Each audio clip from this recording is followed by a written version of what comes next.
चलिए आज फिर से मौसम के हिसाब से रेसिपी लेकर आई हूँ और बहुत ही आसान तरीके से और बहुत ही स्वादिष्ट ये बन के तैयार होती है।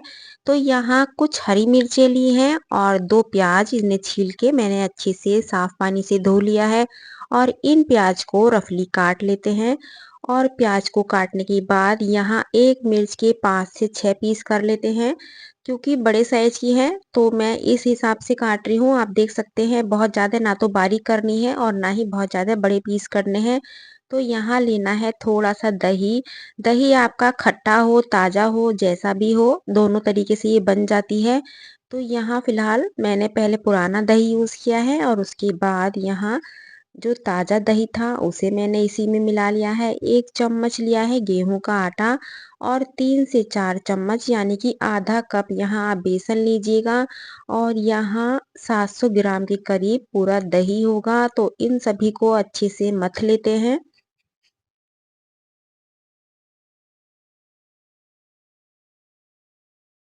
इसे मैं यहाँ दही से बना रही हूँ, आप चाहो तो मट्ठे से भी बना सकते हैं और 1 से डेढ़ गिलास मैंने यहाँ पानी लिया है।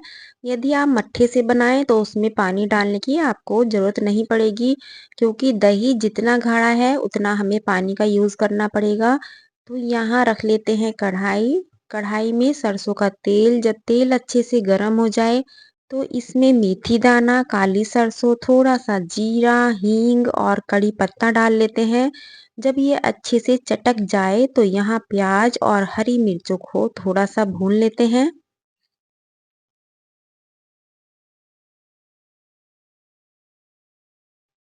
जब दोनों चीज़ें थोड़ी भुन जाएँ तो इसमें स्वादानुसार नमक, हल्दी पाउडर, धनिया पाउडर, थोड़ी-सी ली है मैंने यहाँ कश्मीरी लाल मिर्च।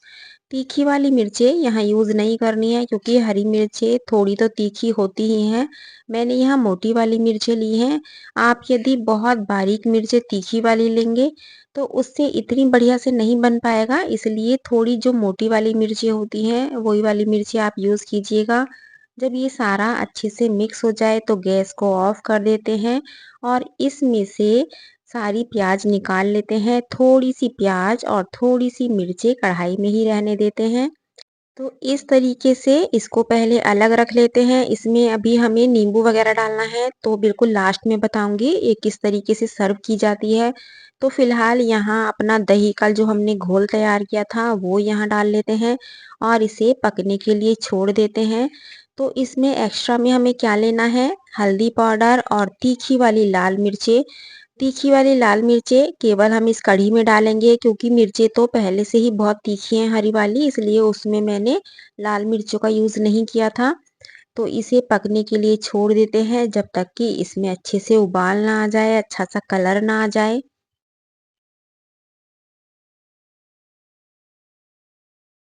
तो आप देख सकते हैं बढ़िया से कलर आ चुका है, उबाल भी आ चुका है। तो जैसे कढ़ी पकाते हैं ठीक उसी तरीके से इसको कढ़ी को बनाना है। यहाँ हम कढ़ी तो बना रहे हैं लेकिन बिल्कुल अलग अंदाज में बनाएँगे। इसमें कोई पकोड़ा वगैरह नहीं डालेंगे। केवल इस तरीके से तड़का लगा के और इसे थोड़ा पका लेते हैं। तो चलिए इसे पकने के लिए छोड़ देते हैं और आप देख सकते हैं एकदम बढ़िया से उबाल आ चुका है। तो अब हमें करना क्या है, इसे जब ये अच्छे से पक जाए, ऊपर आपको लगे कि थोड़ा-सा हल्का-हल्का सा ऑयल अलग हो गया है, आप देख सकते हैं और कढ़ी भी पहले से कम हो चुकी है, तो इसे अभी हम साइड में रखेंगे और इसके लिए एक तड़का तैयार करना है। उसके लिए लेना है हमें देसी घी। ये मोटा कुटा हुआ लाल मिर्च है, जो नॉर्मली हम लाल मिर्च पाउडर बनाते हैं, वही वाली ये मिर्चें हैं। उससे पहले थोड़ा-सा बारीक कटा हुआ अदरक भून लेते हैं और इन वाली मोटी मिर्चों को भी इसी के साथ भून लेते हैं और इस तरीके से इस पे तड़का लगा लेते हैं। आप यदि लहसुन खाना पसंद करते हैं तो अदरक के साथ बारीक कटा हुआ लहसुन भी भून सकते हैं, तब भी बहुत स्वादिष्ट ये तड़का लगता है। ऊपर से बारीक कटा हुआ हरा धनिया और इसके ऊपर डालनी है हमें रायते की जो बूंदी होती है बेसन की, केवल 1 कप बूंदी लूँगी, बहुत ज़्यादा बूंदी का हमें यूज़ नहीं करना है। इस कढ़ी को आप चावल के साथ खा सकते हैं, लेकिन इस कढ़ी को जो स्पेशली खाया जाता है वो है बाजरे की रोटी। तो इसके साथ बनाने वाले हैं बाजरे की रोटी। बाजरे की रोटी को बहुत आसान तरीके से बताऊँगी और पूरी लंच थाली आपको बना के दिखाऊंगी, इसलिए बने रहिएगा और देखते रहिएगा, लाइक शेयर करते रहिएगा। तो चलिए पहले आटे को लगा लेते हैं। बाजरे के आटे को मैं नॉर्मल पानी से लगा रही हूँ, कोई भी गर्म पानी का यूज़ नहीं कर रही हूँ। तो इसलिए जैसे हम मक्का का आटा लगाते हैं, गेहूं का आटा लगाते हैं, ठीक उसी तरीके से इस आटे को भी लगाना है। इस आटे को लगाते टाइम आपको ध्यान क्या रखना है, हथेली की हेल्प से रगड़ते हुए लगाना है। और जब भी बाजरे की रोटी आपको बनानी हो, हैंड टू हैंड इस आटे को लगाया जाता है। ऐसा नहीं है कि आपने 1 घंटा पहले ही आटे को सेट करके रख दिया है, तब इस आटे की आप रोटी नहीं बना पाओगे, क्योंकि आटा यदि ज़्यादा टाइम हो जाता है गूँथे हुए तो ये पानी छोड़ने लगता है और ना ही आटे में वो स्वाद रहता है। तो इसलिए जब भी रोटी बनाएं, और आप देख सकते हैं मैं कितना थोड़ा-सा आटा लगा रही हूँ, क्योंकि यहाँ केवल मैं 1 से 2 जने के लिए बना रही हूँ, ज़्यादा रोटी नहीं बना रही हूँ, तो उस हिसाब से थोड़ा-सा ही आटा लगाया है। इसकी केवल मैं 2 से 3 रोटी बनाऊँगी। तो इसे आप देख सकते हैं हथेली की हेल्प से रगड़ते हुए इस तरीके से आटे को तैयार करना है। तो यहाँ रख लेते हैं तवा, और जितनी देर में तवा गर्म होता है आपको करना क्या है, एक प्यारा सा कमेंट्स करना है कि आप कहाँ से मेरा वीडियो देख रहे हैं और आपको आज सब्जी की यानी कि कढ़ी की रेसिपी कैसी लगी है। तो चलिए पहले इसका पेड़ा बना लेते हैं, यानी कि आटे की लोई बना लेते हैं। और इसे आप 2 तरीके से बना सकते हैं। यदि आपको प्रैक्टिस है मक्का की रोटी या बाजरे की रोटी बनाने की, तो हाथों पे हल्का सा पानी लगा के इसको बढ़ा सकते हैं। यदि बिल्कुल भी प्रैक्टिस नहीं है, तो आप इसको सूखा आटा लगा के भी बना सकते हैं। और यदि फर्स्ट टाइम बना रहे हैं तो आपको कैसे बनानी है वो भी मैं आपको बता देती हूँ। आपको चकला लेना है, चकले पे हल्का सा आटा छिड़कना है और उंगलियों पे थोड़ा सा सूखा आटा लगा के और इसे इस तरीके से गोल गोल घुमाना है। यदि आपको लगे कि आपकी रोटी चिपक रही है तो थोड़ा सा आटा फिर से छिड़क लीजिएगा और इसे इस तरीके से कितनी भी पतली आप बना सकते हैं, टूटेगी नहीं, बिल्कुल फर्स्ट क्लास बनेगी। इसे जो उठाने का तरीका है वो भी आप ध्यान से देख लीजिएगा, क्योंकि गेहूं की रोटी की तरह ये नहीं उठाई जाएगी। हाथों पे इस तरीके से उठाइएगा और एक्स्ट्रा आटे को झाड़ दीजिएगा और गर्मा गर्म तवे पे इसे सेक लीजिएगा। बाजरे की रोटी हो या मक्का की रोटी हो, तवे पे यदि सेकेंगे तो वो उतनी बढ़िया से नहीं सिक पाती है। या तो चूल्हा होना चाहिए या अंगीठी हो। यदि दोनों में से कुछ भी ना हो तब क्या करें, तो तब इसे गैस की फ्लेम पे आप सेक सकते हैं, क्योंकि यदि तवे पे सेकेंगे तो अंदर से सारा आटा कच्चा रहेगा और ना ही वो स्वाद रहेगा। तो इसलिए मैं जब भी बाजरे की रोटी बनाती हूँ या मक्का की रोटी बनाती हूँ, अधिकतर गैस की फ्लेम पे ही सेकती हूँ, या फिर कभी चूल्हे पे भी बना लेती हूँ। तो इस तरीके से इसको पचा लेते हैं और गैस की फ्लेम पे इसे सेक लेते हैं। मैं दोनों तरीके से आपको सेक के दिखाऊंगी।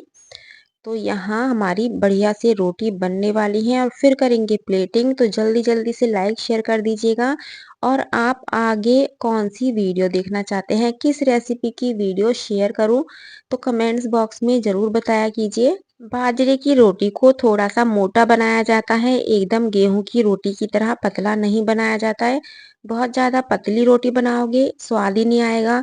थोड़ी सी मोटी बनाइएगा और किनारों को खड़ा करके इस तरीके से सेकिएगा, तो आपकी रोटी बहुत ही बढ़िया से ये बनके तैयार होगी। क्योंकि तवे पे यदि कपड़े की हेल्प लेके सेकोगे तो उतनी बढ़िया से नहीं सिक पाएगी। तो इसलिए मैं यहाँ गैस की फ्लेम पे ही इसे करारी कर लेती हूँ।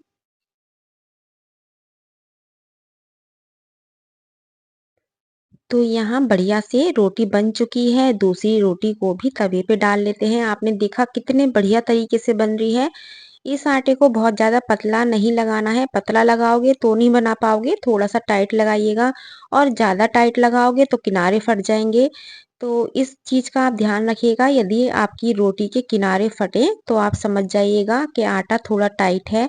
तो उसमें हल्का-सा पानी का छींटा लगा के उसे दोबारा से मसल लीजिएगा।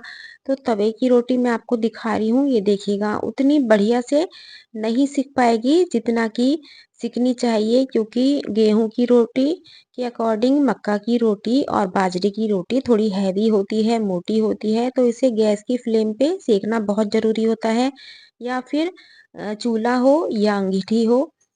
तो इस तरीके से यहाँ मैं बाजरे की रोटी बना चुकी हूँ। अब कर लेते हैं प्लेटिंग। तो प्लेटिंग से पहले हमें करना क्या है, जो हमने प्याज और मिर्चों की सब्जी बनाई थी उस पे थोड़ा-सा लूँगी मैं यहाँ नमक और थोड़ा-सा नींबू का रस इसमें निचोड़ेंगे।